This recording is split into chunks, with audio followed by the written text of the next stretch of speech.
नमस्कार दोस्तों, scary files में आशीष के साथ आप सभी लोगों का फिर से स्वागत है एक और खौफनाक और दिल को दहला देने वाले एपिसोड में।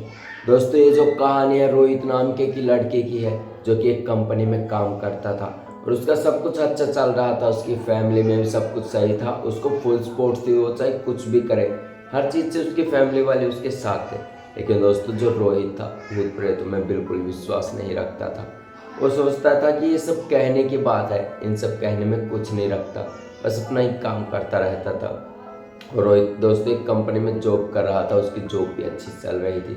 धीरे धीरे समय बीतता है, करीबन जॉब करते करते रोहित को 3-4 महीने हो चुके थे।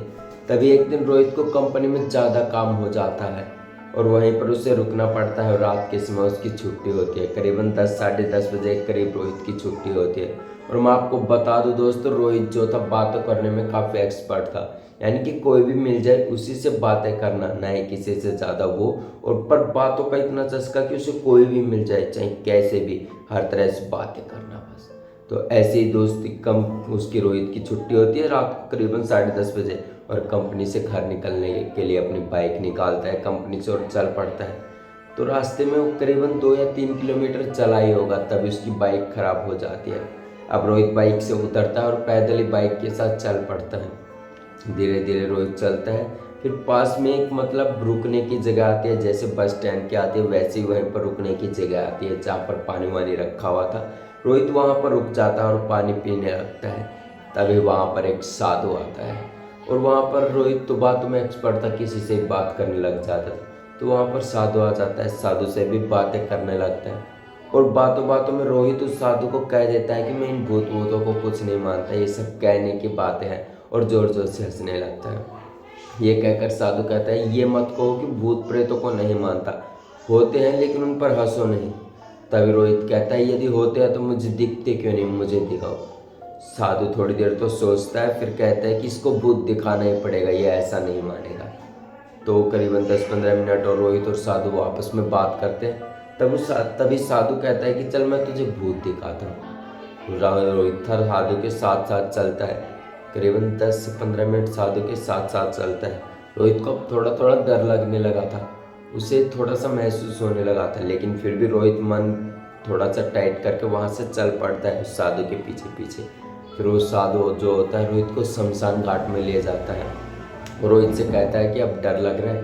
रोहित मना कर देता है कि अब मुझे डर नहीं लग रहा और अब मुझे भूत दिखाओ, मुझे भूत देखना है। ये सुनते ही साधु कहता है कि 5-10 मिनट रुक, तुझे भूत ही दिखाता हूँ।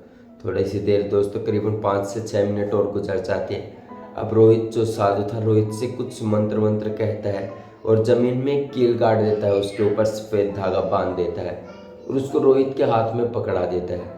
और रोहित से कहता है कि इसे तब तक ना छोड़ना जब तक मैं ना कहूँ। 1-2 मिनट और गुजरती हैं। फिर जो साधु था रोहित को कहता है कि अपनी दोनों आंखें बंद कर लो। रोहित अब थोड़ा सा ज़्यादा डरने लगा था क्योंकि वो शमशान के घाट तक वहाँ पर पहुँच चुका था।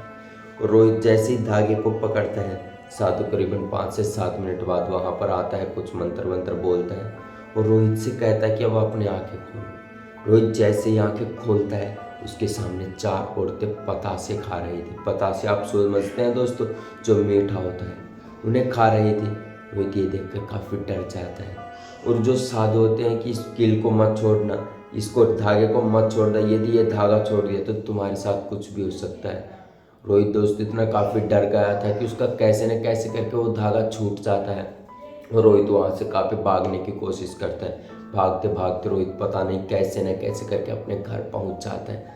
घर पर पहुंचकर अपने मम्मी पापा को ये सारी हरकतें बताता है, कैसे उसकी कंपनी में लेट छुट्टी हुई, कैसे उसके साथ ये घटना हुई थी, कैसे उसे एक साधु मिला था। ये सारी बातें रोहित अपने मम्मी पापा को घर जाकर बता देता है। तभी रोहित अपने बता कि सब अपने कमरे में सो जाता है। जब रोहित उठता है तो सुबह उसकी आँख उसी शमशान में खुलती है, जो कि यहाँ पर रोहित को वो साधु मिला था, जहाँ पर साधु ने मंत्र किया था। ये देखकर रोहित की तबीयत काफ़ी ख़राब रहने लगी थी। करीबन 10 से 15 दिन रोहित की तबीयत खराब रहने लगी थी और रोहित ने वहाँ पर उस आत्मा को भी देखा था जहाँ पर पड़ोस में किसी लोग की मृत्यु हुई थी। तो दोस्तों रोहित काफ़ी डरा डरा महसूस करने लगा था, करीबन 15 दिन तक बीमार रहा था। तो दोस्तों ये थी आज की कहानी जो मैंने विजिट करी है। तो बताइए कमेंट सेशन में कमेंट करके आपको ये कहानी कैसी लगी। तब तक के लिए जय हिंद दोस्तों, मिलते हैं अगले शनिवार को फिर से एक और खौफनाक और दर्दनाक कहानी लेकर। तब तक के लिए